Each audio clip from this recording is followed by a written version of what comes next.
endurance women interview with 4 Nice Iron women, or Ironman babes as they called themselves, and they took part in the event on the 24th of June, all completed it successfully. I'm Fran, I'm 48 and I'm a fitness manager. Excellent. And then I'm Sally and I'm 45 and I'm a mum stroke PT. Yeah, and Hi, I'm Sarah, I'm 46. I am a operations director at Veluso, a cycling brand. excellent. I'm Sheena, I'm 56 and I'm a children's nurse. The idea came because other people had done it, Yeah. and I thought, oh, I'd like to do that. So I thought, who else can I ask? Yeah. So Sheena had done a few events with me already, sort of long distance. She'd encouraged me to do some marathons and some crazier stuff. And then we kind of involved the other 2 a little bit further on. And my idea was this group thing, because I'm terrible at individual sport, which doesn't make sense because I'm a triathlete, but I wanted to train with other people to encourage me as well, so it was a win-win. We all had moments when we melted down into each other, I guess sometimes individually or sometimes as a group. We had a group chat as well on Messenger. Oh, brilliant. So we were always, putting silly things on there and supporting each other that way as well. So Sally, I'm turning to you. You've got 4 children. So how, time management is a big thing for anyone training. How did you manage your time? How did you work it all out? Did you have to be structured about it? That's what helped with the plan. Yeah. Was that I had 2 weeks worth of workout ahead. Yeah. To do it. I'd probably get up early. I tried to do it as less impact on the kids. Yeah. So sometimes I'd try and get long things done while they're at school, so it didn't impact the weekend. Yeah. I always gave Sunday off. Yeah, there were times that, I was told that I'd spent more time with my bike than them. My daughter's still wearing the finishing lap bands as a bracelet. Oh, so she's milking it now. We didn't really do. She was incredibly supportive. Yeah. But found it incredibly challenging because working. We start work at 7:30 in the morning. Yeah. And I would come straight on to training afterwards. Sometimes not getting home till 10 o'clock at night. So, yeah, it was without the support from these guys and from family and friends, it just wouldn't have happened. And being part of a group was the thing that sold it for me. I enjoyed it more when I was training with people than doing stuff on my own. When I did my first marathon, I did most of my training. Doing it as part of a group was a really key thing for me. Yeah. I enjoy training. I love the training, and I was really dedicated to every session that was thrown at us. If there wasn't a really good reason for missing it, I didn't miss it. I was too worried about not being able to finish it. Yeah. So kind of, if you give me more, I would have done it. Yeah, so I've got 2 daughters. So one had GCSEs this year. Yeah. And the other one, got cast in school in December. It started in January, so that meant she was up and down London quite a lot. Luckily, they offered her the house in London, but it still meant that it was quite, I guess, a new change that you had to deal with. Whilst trying to go out cycling and things like that. I found it tough towards the end when you go out for a long. You go maybe for the swim and do a long bike ride, 6 hours, and then I'd literally dump the bike at home, and then Mia would be, oh right, you're back, and I went, sorry, I've just got to go and do the brick run now, and agreed and signed up to it, for the beginning, so I didn't mind of that, and it was okay in the end, and I think, they're all, proud for the end journey. Unless you have the support of the people around you, and I also involved my boss here and my team, so that for 6 months I was a bit more moody than maybe usual. I would do things that I don't usually do, or I would go out on a bike ride when maybe I was supposed to be working, which was fine. But most importantly, the families had to be involved because, and we only know this now in hindsight, that it was so time consuming and it takes over your life, that unless they let you almost and support you to do something like this, it's impossible. You can't go home and have a huge row with someone because you were out for 8 hours during the day. So that's a kind of a top tip, really, isn't it? Yeah, absolutely. Get your families to sign up. Explain what's going to be in training. All of you followed a plan by Marianne, who's a really good coach in Brighton, and she gave you a very structured plan which every one of you followed. In terms of having a coach, briefly, what do you think was the main benefit of having a coach for each of you? So we'll start this end. The structure.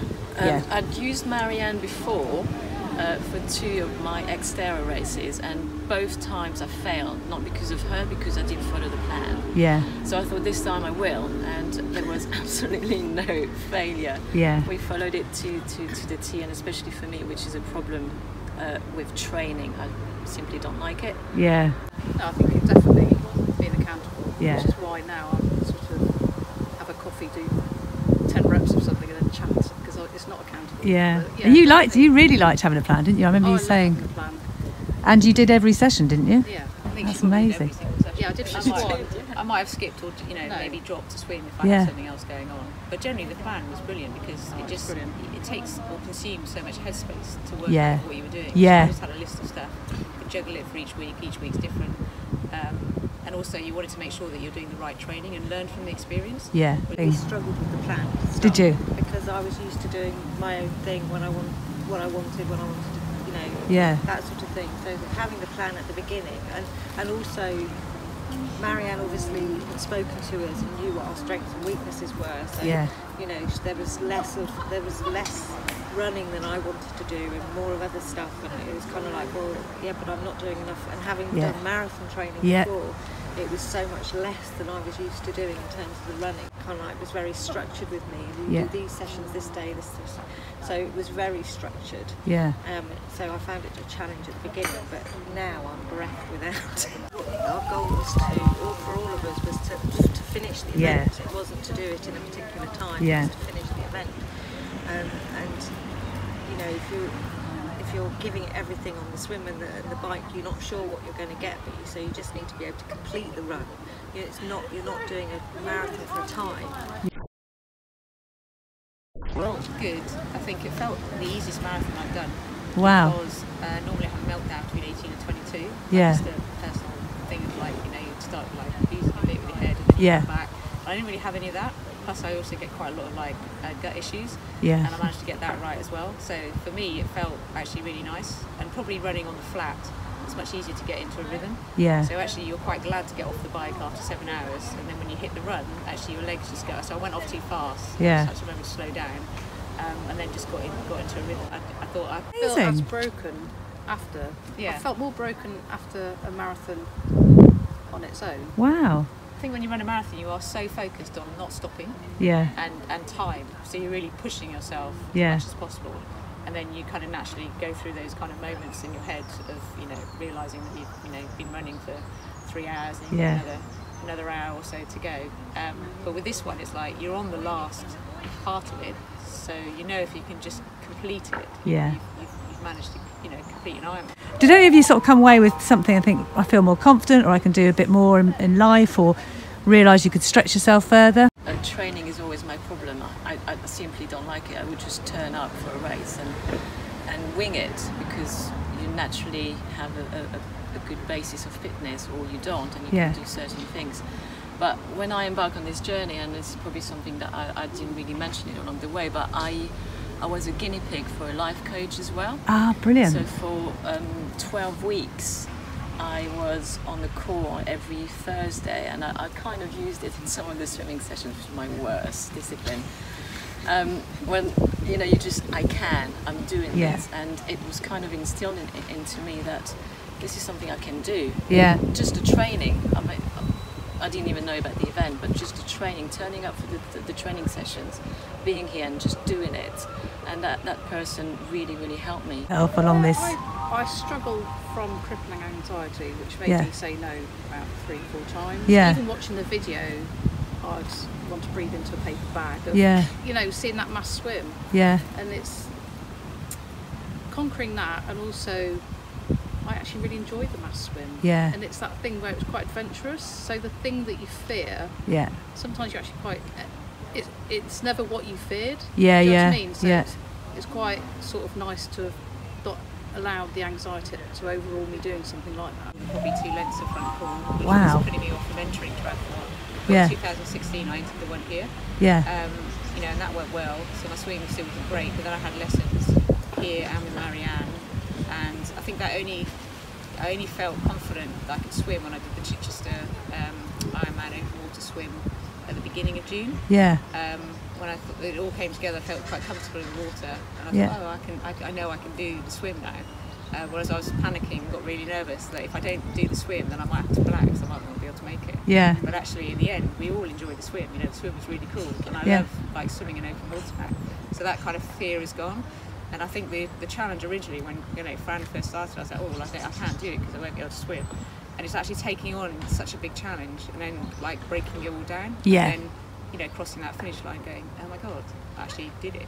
Whereas, years ago, people go Ironman, I'd be like, you have to do one of those. Yeah. That's like so far out of my reach, See things differently a little bit, and breaking it down into manageable chunks. Even just having a chat with a cyclist that came into the cafe in Ditchley last week. They were doing London to Paris. It was their first ever kind of bike challenge, and she arrived at the cafe for kind of fuel stop in tears. Yeah. Just literally broke down.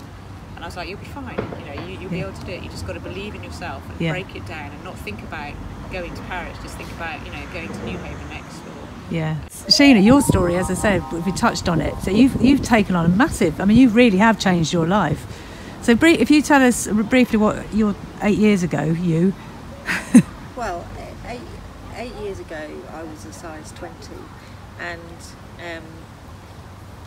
kind of like, and had been that way for I got to that size over 20 years and been a couch potato basically for 20 years, and I got to the stage where I thought, I'm not living a life, I'm existing, and there's stuff I want to do, and I'm not going to do it like this. And it was getting to the point where it was getting embarrassing, because you go on a plane and you're asked if you need a seatbelt extension, and even when you go abroad, there's stuff you want to do but you don't do because you're just too embarrassed to do it. Yeah. And I didn't want to exist like that anymore.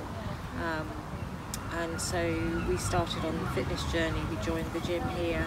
I was fortunate enough that Fran took an interest and was encouraging the whole way through. And we had a goal at the end, which was to go to Peru and walk the Inca Trail to Machu Picchu. We didn't end up doing the whole of the trail, but we did a bit of it. Yeah. And then I've done 8 marathons and run the South Downs Way. Which is 100 miles. Which is 100 miles. We did it over 3 days. That in itself is, not many people do that in their lifetime. Yeah.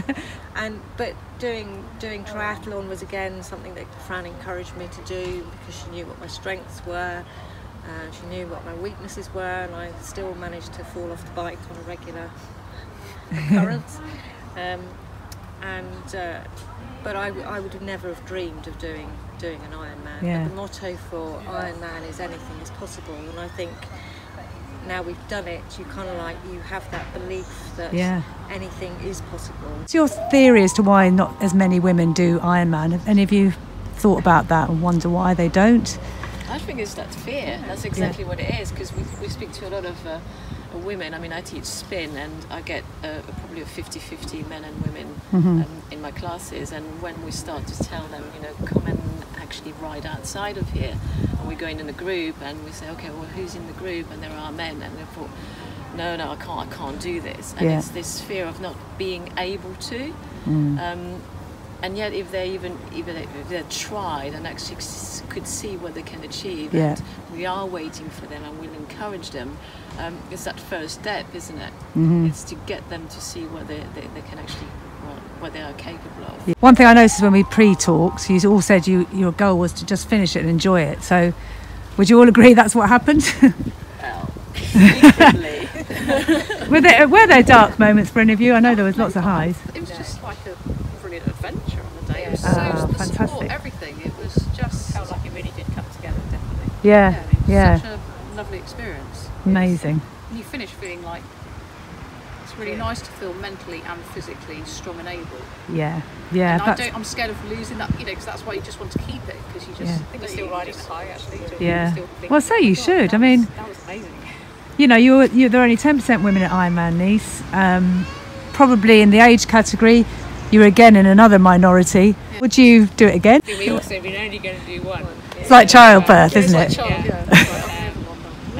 would definitely do another one, but maybe not next year. I think when I did mention it to my girls, they were like, "Oh, really?" That's a good place to finish up. You've all done brilliantly, and I do think you'll inspire other women to do this, definitely.